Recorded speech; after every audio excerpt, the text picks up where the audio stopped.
First off, I want to say, what's up, boy? Hope you're doing well in school. Stay away from girls. The motherfucker's dangerous. So the first question you ask is, do you believe that income inequality in the U.S. has grown or fallen in the last 20 years? That's a kind of like a tricky question due to the fact that, African Americans, I like to call ourselves the blacks. No, I don't like that word either. The coloreds. Anyways, it's only 11 to 12% of the population. But within that population, due to entertainment, the scales have kind of tipped in our favor. Not for a lot of us, but for a small percentage of us. Whether it has to do with, music, movies, especially on the internet with podcasts and stuff and like that, which then allows us to employ other minorities into the work field. And then just with, with all the movements going on, women's pay increases and stuff like that. So has it changed in the last 20 years? Yes, but not significantly. It has changed in the point where there are more entrepreneurs, businesses being opened, and you see minorities and females and people from the LGBTQ communities, thriving in this space. But then you got to ask yourself, with all this stuff that's going on in the world with COVID and this and that, America still is a capitalist country. You can't have capitalism if everybody's wealthy or if everybody's doing well. So you still have to have a percentage of the population that's not doing good. And it's not just minorities. We can't be the worst of everything if we're not the most of everything. America still, majority of the citizens are Caucasians. So that's what people get it mixed up when you think about poor people and the people who are on SSI and the government. If we only 11 to 12% of the population, how can it just be us? This is again how they play games. But again, with the internet and entertainment and movements and things, civil rights movements and things that happen, yeah, the needle has shifted a little bit, but not a lot. And then you see how they're curtailing all this stuff by monetizing and demonetizing people on, social media for making this money. You got athletes who make a gang of money and entertainers that make all this money. And what you end up having is you have all these young people looking at this, and this is all their advertising. So you got this is the way I'm going to make money.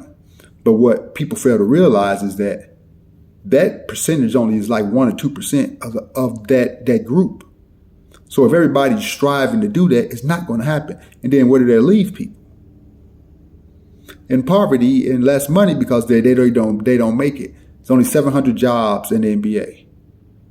Not too many more in the NFL, in any sports and entertainment. Look who's famous in entertainment.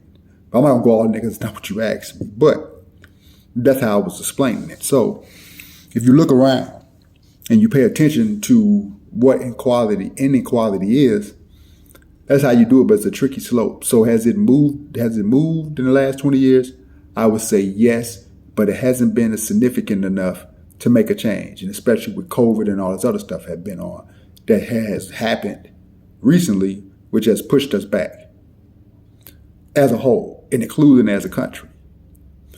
The second question is, what impact might income inequality have on children and families specifically? So that's an easy question. When you have income inequality, of course, you can't live in great neighborhoods. You can't eat. Well, I take that back. You can't live in great neighborhoods. So therefore, now you're around poverty. And me personally, I don't think because you're poor that you have to commit crimes and you have to live in dirty neighborhoods and stuff like that. My mother wasn't rich. It was 5 of us. We stayed in Chicago, stayed on the west side. Everybody lay on homes or we were renting. We cut our grass, we cleaned up the yards, all that stuff. But with influence and stuff like that, when you living in poverty, what do you get? You get crime. You get undereducated human beings. You get going to school and you don't get the same amount of nutrition that people who live in better neighborhoods and better communities get. Which then leads to what? Incarceration, death, early pregnancies, unplanned pregnancies, and a whole host of other things. I mean, then you're living in these places where people don't care about you, and the government really don't care about you. So there could be things going on in your neighborhood that need to be fixed or be dealt with, and the government doesn't, step in and give you these crumbs here and there, but it's not significant enough to make a change. So then what do you have left? You have what you see on TV, movies, and music, and people go out and do these things that, in all actuality, only makes it worse.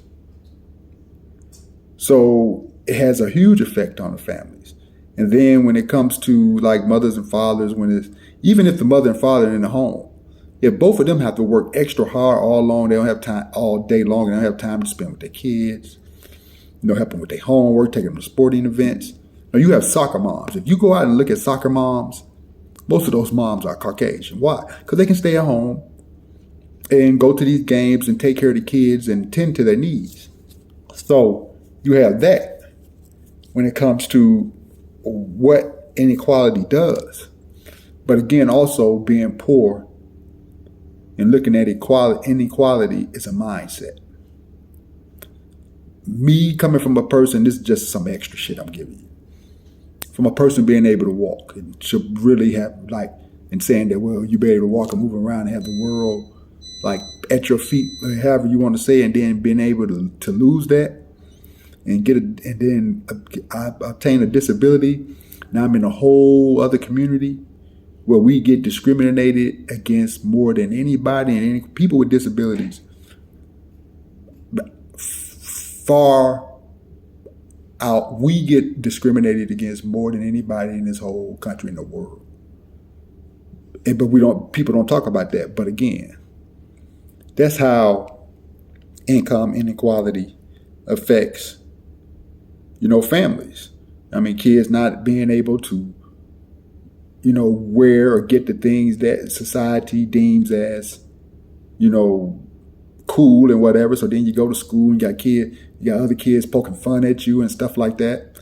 And then it leads to even with the health system. I mean, with the healthcare system, you're not eating the best of foods, which I think kind of is a sham because it doesn't take a lot of money to buy fruits and vegetables, grains and rice and stuff like that. So sometimes when they say, well, you don't have enough money being poor, whether you're on food stamps or whatever you want to call it, to eat healthy, to me, that's a lie. Because going out to Red Lobster and all this other shit, that's not healthy. So you don't need to be able to afford it. You don't really need a fucking steak. Yeah, it'd be nice to have one. You don't need fucking, lobster tails and eating all this caviar and eating all this extra shit. That's what rich people say you should be doing or whatever, and that's what's famous. Hold on a second. I just fucked up the question thing on my computer that I was looking at to get to the third question. Give me a second.